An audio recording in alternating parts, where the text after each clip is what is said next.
उस रात की शुरुआत बिल्कुल आम थी, पर किसी को नहीं पता था कि अगले कुछ घंटों में एक पूरी ट्रेन ऐसे रहस्य का हिस्सा बनने वाली है जिसके बारे में सुनकर आज भी लोगों की रूह कांप उठती है। साल 1998 की बात है। पहाड़ों और घने जंगलों के बीच से गुजरने वाली एक पुरानी रेल लाइन पर रात की एक्सप्रेस नाम की ट्रेन हर शुक्रवार चलती थी। ये ट्रेन छोटे छोटे कस्बों को शहरों से जोड़ती थी और स्थानीय लोगों के लिए जीवन रेखा जैसी थी।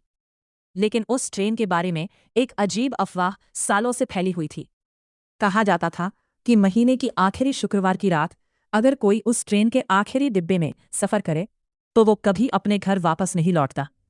लोग इसे सिर्फ एक कहानी समझते थे, बच्चों को डराने वाली बातें।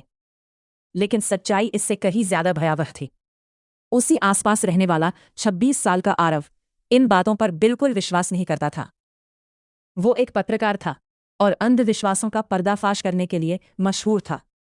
जब उसने इस रहस्यमयी ट्रेन की कहानी सुनी तो उसने फैसला किया कि वो खुद उस ट्रेन में सफर करेगा और साबित करेगा कि ये सब लोगों की कल्पना है। महीने का आखिरी शुक्रवार आ चुका था। रात के करीब 10:30 बजे आरव स्टेशन पहुंचा। स्टेशन लगभग खाली था। पुरानी पीली लाइटें टिमटिमा रही थी। दूर कहीं कुत्तों के भौंकने की आवाज गूंज रही थी। हवा में अजीब सी ठंडक थी, जबकि मौसम इतना ठंडा नहीं था। टिकट लेते समय बूढ़े स्टेशन मास्टर ने उसकी आंखों में देखते हुए कहा, बेटा, अगर हो सके तो आखिरी डिब्बे में मत जाना। आरव मुस्कुराया। आप भी इन कहानियों पर विश्वास करते हैं? बूढ़ा कुछ सेकंड तक चुप रहा, फिर धीमी आवाज में बोला, मैं विश्वास नहीं करता, मैंने देखा है। ये सुनकर भी आरव नहीं रुका। कुछ ही देर बाद ट्रेन प्लेटफॉर्म पर आकर रुकी। लोहे के पहियों की चीखती आवाज रात की खामोशी को चीर गई।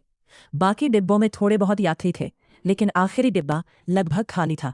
आरव जानबूझकर उसी डिब्बे में चढ़ गया। अंदर सिर्फ 3 लोग बैठे थे, एक बुजुर्ग महिला, एक चुपचाप बैठा आदमी और खिड़की के पास बैठी लगभग 10 साल की एक छोटी लड़की। ट्रेन धीरे धीरे चलने लगी। पहले कुछ मिनट सामान्य रहे। आरव नोट्स बनाता रहा, लेकिन करीब 11 बजे महसूस हुआ कि डिब्बे का तापमान अचानक गिरने लगा है। उसने खिड़की के बाहर देखा। घना जंगल शुरू हो चुका था और तभी उसे पहली अजीब चीज दिखाई दी। जंगल के बीच एक आदमी खड़ा था, पूरी तरह स्थिर। वो ट्रेन को देख रहा था। कुछ सेकंड बाद दूसरा, फिर तीसरा, फिर दर्जनों, सैकड़ों लोग, सभी पेड़ों के बीच खड़े थे।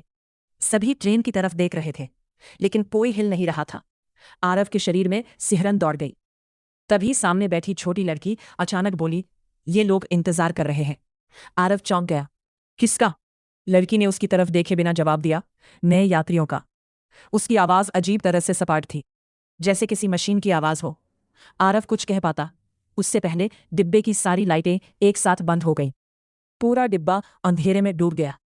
कुछ सेकंड बाद इमरजेंसी लाइट जल उठी, लेकिन अब कुछ बदल चुका था। वो चुप बैठा आदमी गायब था। उसकी सीट खाली थी। ट्रेन कहीं नहीं रुकी थी। कोई बाहर नहीं गया था। फिर वो आदमी गया कहाँ? तभी बुजुर्ग महिला रोने लगी। उसकी आंखों से आंसू बह रहे थे। वो बार बार एक ही बात दोहरा रही थी, फिर शुरू हो गया, फिर शुरू हो गया। अब आरव को पहली बार डर महसूस हुआ। उसने अगले डिब्बे में जाने का फैसला किया, लेकिन जैसे ही वो दरवाजे तक पहुंचा, उसके कदम रुक गए। दरवाजे के कांच में उसे अपना प्रतिबिंब दिखाई दिया, लेकिन प्रतिबिंब कुछ सेकंड की देरी से हिल रहा था, जैसे सामने खड़ा इंसान वही नहीं था। आरव की सांस अटक गई और तभी कांच में दिखाई दे रहे उसके प्रतिबिंब ने मुस्कुराना शुरू कर दिया, जबकि असली आरव बिल्कुल नहीं मुस्कुरा रहा था। वो पीछे हट गया। उसका दिल तेजी से धड़कने लगा। ट्रेन अब जंगल के उस हिस्से में पहुंच गई थी जहां मोबाइल नेटवर्क पूरी तरह गायब हो गया था। अचानक पूरी ट्रेन एक जोरदार झटके से रुक गई। बाहर घना कोहरा फैल चुका था, इतना घना कि कुछ मीटर दूर भी कुछ दिखाई नहीं दे रहा था। फिर धीरे धीरे कोहरे के बीच आकृतियां उभरने लगी। सभी ट्रेन को घेरे खड़े थे, लेकिन अब आरव उनकी शक्लें साफ देख सकता था और उन्हें देखकर उसके पैरों तले जमीन खिसक गई। उन सभी के चेहरे पुराने अखबारों में छपी गुमशुदा लोगों की तस्वीरों जैसे थे। कुछ के कपड़े दशकों पुराने थे, कुछ बच्चों जैसे दिख रहे थे, कुछ सैनिकों की वर्दी में थे, लेकिन सभी की आंखें पूरी तरह काली थीं। अगले ही पल ट्रेन का दरवाज़ा अपने आप खुल गया और वो छोटी लड़की खड़ी हो गई। उसने पहली बार आरव की तरफ देखा। उसकी आंखें भी अब पूरी तरह काली थीं। वो मुस्कुराई, अब आपकी बारी है। तभी पूरे डिब्बे में चीखों की आवाज गूंजने लगी। ऐसी चीखें जो इंसानों की लगती थीं, लेकिन पूरी तरह इंसानी नहीं थीं। आरव दौड़ पड़ा। वो एक डिब्बे से दूसरे डिब्बे में भागने लगा, लेकिन हर डिब्बे में वही लोग बैठे थे, वही चेहरे, वही काली आंखें, जैसे पूरी ट्रेन किसी दूसरी दुनिया में पहुंच चुकी हो। आखिरकार वो इंजन तक पहुंच गया, लेकिन वहां पहुंचकर उसके होश उड़ गए। ड्राइवर की सीट खाली थी और ट्रेन अपने आप चल रही थी। सामने लगे पुराने नक्शे पर एक स्टेशन का नाम चमक रहा था। वो स्टेशन किसी भी रेलवे रिकॉर्ड में मौजूद नहीं था। नाम था अंतिम पड़ाव। ट्रेन धीरे धीरे उसी दिशा में बढ़ रही थी। आरव ने खिड़की से बाहर देखा। जंगल गायब हो चुका था।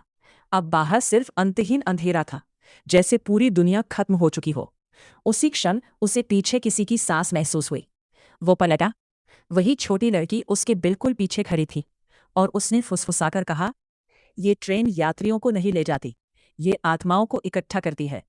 अगले ही पल सब कुछ काला हो गया। अगली सुबह रेलवे ट्रैक पर एक खाली ट्रेन मिली। सारे डिब्बे खाली थे। कोई यात्री नहीं, कोई स्टाफ नहीं, कोई निशान नहीं। सिर्फ एक सीट पर आरव की डायरी पड़ी थी। उसकी आखिरी लिखी लाइन थी, अगर कोई ये पढ़ रहा है तो कभी भी महीने की आखिरी शुक्रवार की रात उस ट्रेन के आखिरी डिब्बे में मत चढ़ना, क्योंकि एक बार टिकट कट गया तो वापसी का कोई रास्ता नहीं बचता।